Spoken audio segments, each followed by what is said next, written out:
preserve what they had. Okay. So go to chapter 10, verse 18.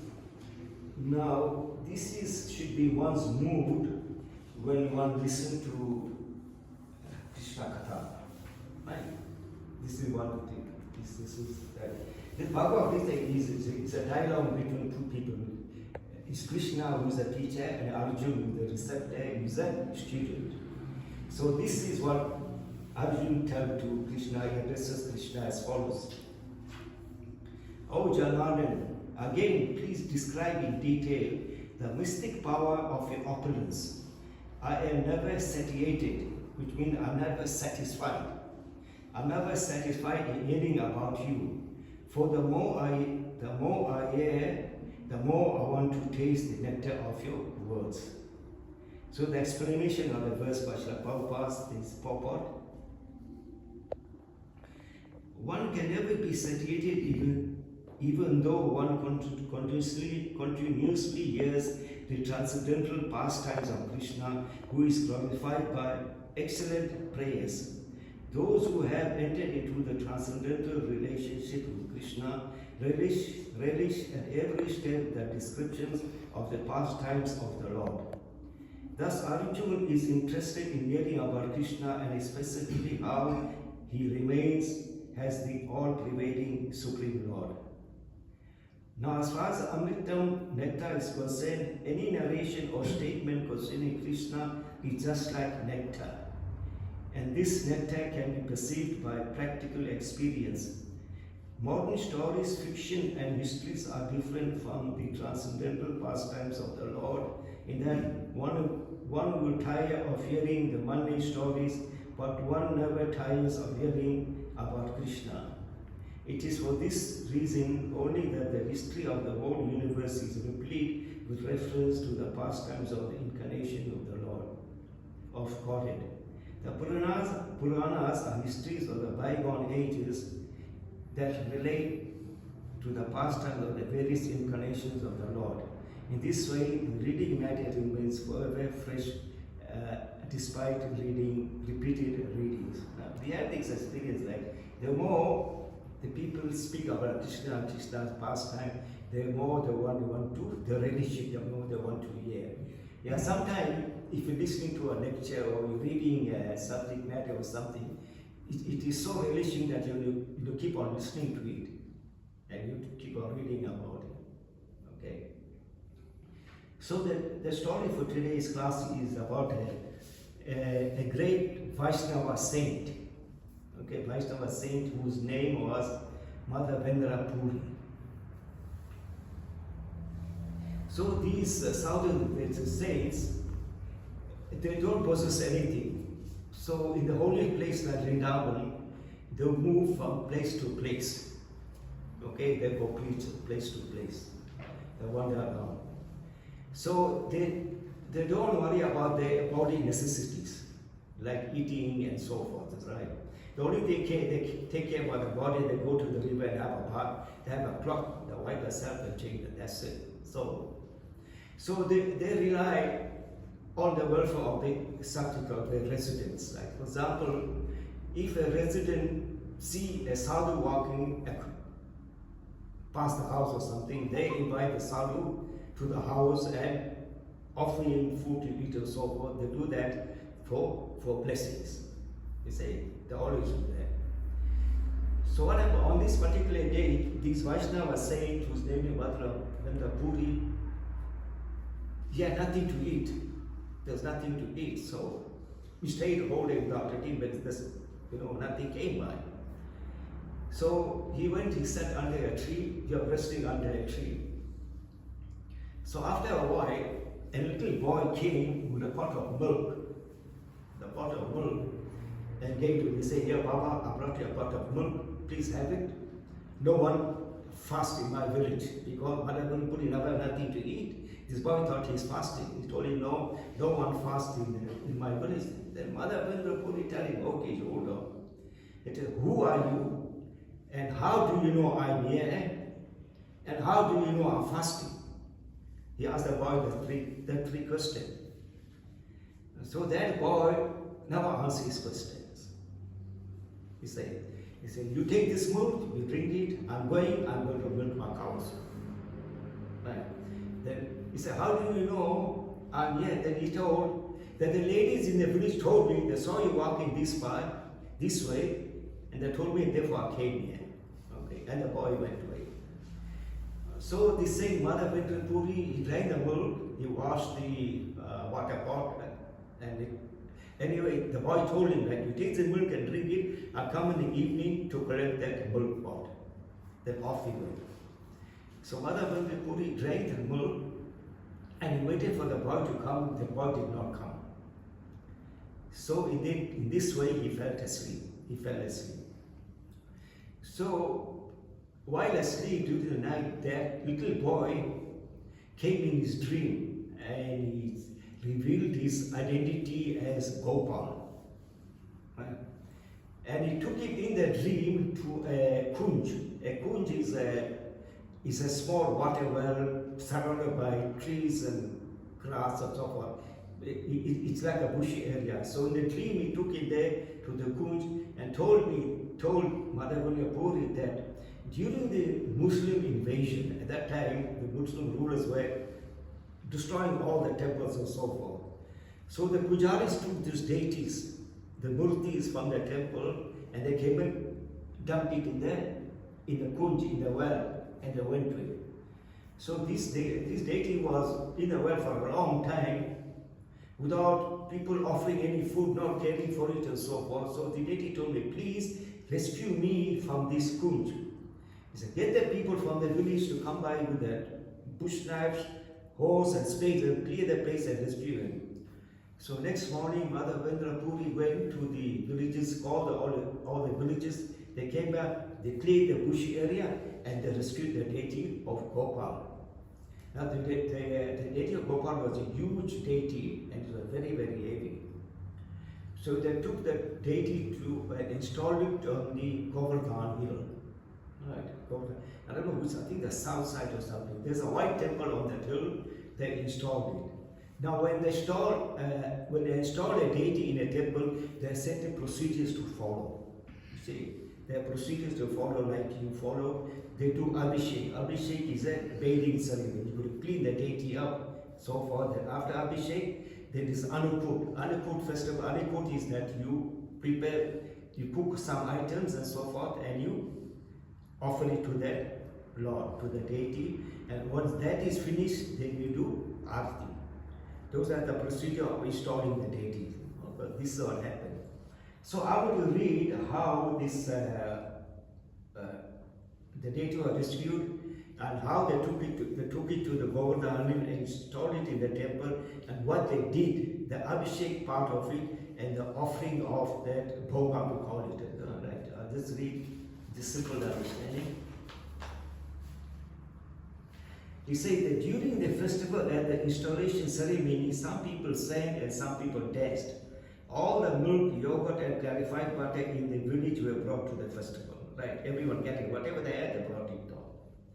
Various foods and sweet meats as well as other kinds of presentation were brought there, and I am unable to describe all these. The villagers brought large quantities of tulasi leaves, flowers and various kinds of garments. Then Shri Mother Puri personally began the Abhishek ceremony, that is the bathing ceremony. After all the inauspicious things were driven away by the chanting of the mantra, the deity's bathing ceremony started. First, the deity was massaged with large quantities of oil so that his body became very glossy. After the first bathing, further bathings were conducted with Panchagavya and with Panchamrita. Then the Mahasnan was performed with ghee and water, which had been brought in 100 pots. After the Mahasnan means the bathing, doing the bathing. After the Mahasnan was finished, the deity was again massaged with scented oil and his body made glossy. Then the last bathing ceremony was performed with scented water kept within a conch shell.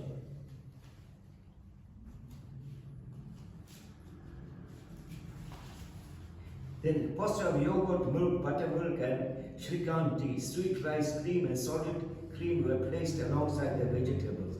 In this way, the Annakut ceremony was performed and Madhavendra Puri personally, this one, sorry, this page. After the body of the deity was cleansed, he was dressed very nicely with new garments.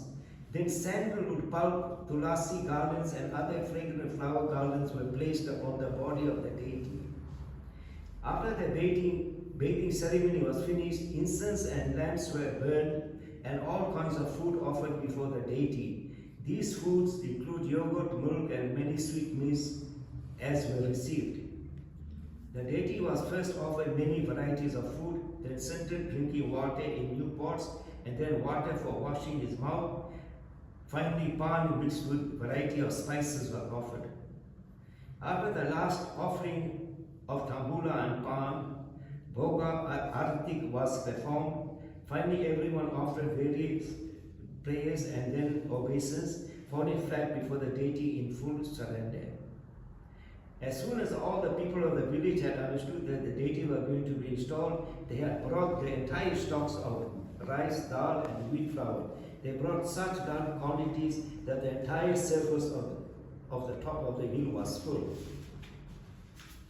Pots of yogurt, buttermilk, shrikanti, sweet rice cream, and solid cream were placed alongside the vegetables.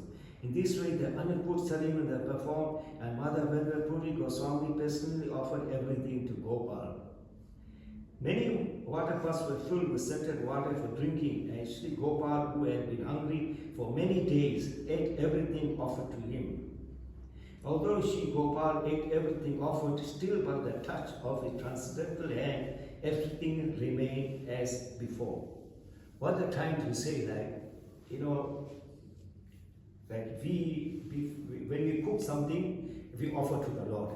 Before eating, we offer to the Lord. And other people, like on auspicious day, like Ramnavami, Krishna Jagannath, they take like fruits or sweetmeats, something, go to the temple and offer it. Okay. So now the question arises, like, okay, the offer to the deity. So there were two groups of people, like they say your cook can offer food to the deities. But like what proof you got that the deity accept the food, the deity ate it? Like, how do you know? You say no. So what they did the test like. So they made a tray of laddus. They made a tray of laddus and they weighed it, right? So the argument is it was 10 kg or whatever it is, right? And said the offer to the Lord. So, they set the laddu such a way, the shape and everything, and they offered to the Lord. After offering, they brought the tray of laddus and they weighed the laddu. Everything was the same. The shape and everything was the same. When they weighed the laddu, the kilo was less. Just argument saying, the weight it was 10. After offering the weight it was 8 kgs. But we can't see it, but the Lord ate it. You see, this is the proof. Now what they say here, now, like when the deity was eating it, the food, the Madhavendra Puri had transcendental vision. He can see it, but we can't see it. Yeah. You see, that's what the time explains. How Gopal ate everything while the food remained the same was transcendently perceived by Madhavendra Puri. Nothing remains a secret to the devotees of the Lord. The whole festival and installation of Sri Gopal was arranged in one day. Certainly all this was accomplished by the potency of Gopal. No one but a devotee can understand this. Okay, so that was it. So what happens now in Vrindavan with this Govardhan healings? Now during summer, it is very, very hot. Sometimes the temperature goes to about 50, 51, 52, 53. So this deity was feeling hot. The deity spoke to Madhavendra Puri and told him, look, it is hot, I can't tolerate it, you need to do something. Right? Now the only thing can cool the deities is sandalwood. Sandalwood, Now, sandalwood is not available in Vrindavan where this deity is installed. It's only available in a place in Jagannath Puri, right, which is 1,500 kilometers away from Vrindavan. So in those days, there's no vehicles, no train, no horse cart, nothing. So you just have to walk. So Mother went to Puri, he walked, he went to Jagannath Puri, then he got a cargo of sandalwood. Now, to get sandalwood, they grind it, and then this residue they apply it, which cools the body. So he got that sandalwood pulp, and he was coming back to Vrindavan. So on the way, he remembered that in a place called Raghunath, there is a deity of Gopinath. Deity of Gopinath. In that temple, they make first-class kheer. Then he thought to himself, if I can taste that kheer, then I can make it for my deity Gopal. If I can sample it. So with that intention, he went to the temple. So he went to the temple only to discover that the offering hasn't been done. So he considered himself offended now. He said, how can I desire for something which is not been offered yet? Then he considered himself offended, and he straight left the temple and went away. So that night, he rested in a marketplace.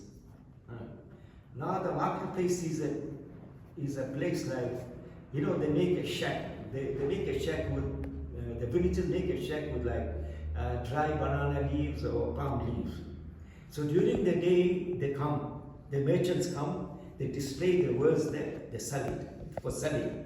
So whatever is not sold, they take it and go back home. And the place remains empty. So Mother Vrinda Puri was resting in that place. That night he was resting in that place. So the deity of Gopinath came in the dream of the pujari of the temple now. And he told him that my devotee Mother Vrinda Puri is resting in a marketplace. There's a pot of kheer under Madhoti, like on the altar there's a pot of kheer there. You take the kheer and go give it to Mother Vrinda Puri. Right? Then the pujari replied, the offering is done, everything is finished, there's no more kheer, everything is finished and gone. Right? Actually, whatever kheer they had, everything distributed. Then the Gopinath told the pujari, go look carefully, under Madhoti is a pot of kheer. You take it and go give it to Mother Puri. So this pujari woke up now, he had a bath and all, changed new clothes, he went there, he saw a pot of kheer there. Right? He took the kheer, and that is middle of the night, this is happening now. He took the kheer, he went to the marketplace and shouting for, oh Mother Vrinda Puri, where are you? Where are you? Gopinath has stolen a pot of kheer for me, you're so fortunate. Finally making noise, finally he found Mother Vrinda Puri and he gave him that pot of kheer. And the pujari flat dandavat and told him that you are so fortunate that Gopinath has stolen kheer for you. Yeah. So that was the subject, like, provide what you like, because he had a desire. His desire to have the kheer. But he went to the temple, that the offering wasn't done. But Gopinath saw him, that what was the intention, and provided that what he could not get. Okay. Then, now he got the cargo of sandalwood now. Now he must take it back to Vrindavan. Then the Gopal deity came back in his dream now and told Mother Vrinda Puri that, Mother Vrinda Puri, I'm non-different than Gopinath. I'm Gopinath, I'm non-different. And you're getting so old, you take the sandalwood and apply it on the Gopinath. So he did that, and that's what this one. And that's what the story is like. About this one is that he desires something, he never get, and the Lord fulfilled it. You see, there's another one pastime in also Vrindavan between his two brothers. The Goswamis, you see the last On your right, the flame, the 6 personalities there, the Goswamis. There were 2 brothers there. One's name is Sanatana Goswami, the other one is Rupa Goswami.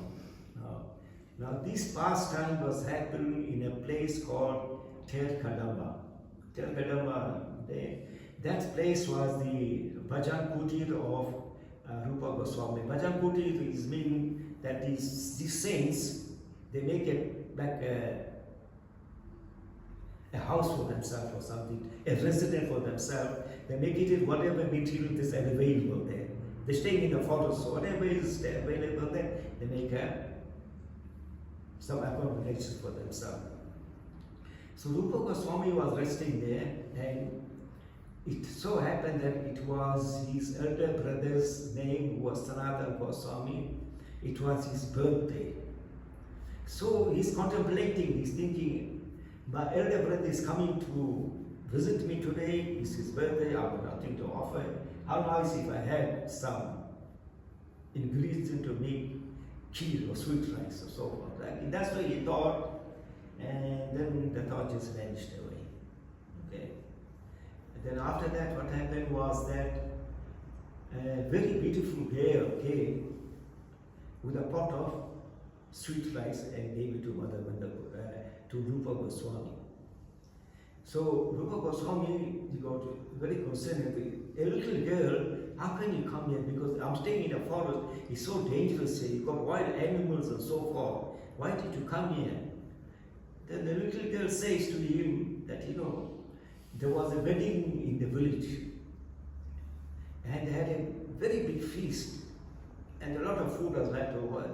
So my mother gave me this pot of sweet rice. She said, come there, go to the forest, and you find any Baba, you go give it to him. So that girl brought that sweet rice and gave it to Rupa Goswami. So he took the sweet rice and then he told the girl, that you shouldn't have come here. And he took it. Then his brother arrived, his name was Sanatana Goswami. He gave the chitti, then he saw that pot of sweet rice there. He said, where did you get it from? Then his brother Rupa Goswami, his brother that there was a wedding in the village, and they had a big feast, and there's a lot of food left over. Then one little girl brought it here, she gave it to him, so I got it, kept it. See? Then Sanatana Goswami said, there was no wedding in the village. There's nothing happened in the village, because whatever happened in the village, all the news should go to Sanatana Goswami. Whatever happened, like big old wage stayed, and in this village people should walk up and down. Children should carry news. But you see, there was no wedding in the village. So anyway, he said, okay, bring it, let's have it. Since she got it, let's have it. They had it, and they came in the transcendental mood. So therefore, the moral of the story that desire, whatever they desire, Krishna fulfilled those desires. Yeah. Okay, Hare Krishna, thanks for listening. Okay. That's it. Just a short pastime. I just thought of this Bhagavad again. Any questions? Short questions or comments? I know for the new people, it might be some difficult to understand or something like that, so I don't know. I just have to do it like that. I hope you enjoyed it. Hare Krishna Prabhu, thank you so much for sharing. You see, these things happen, like, these are bygone ages, like you say.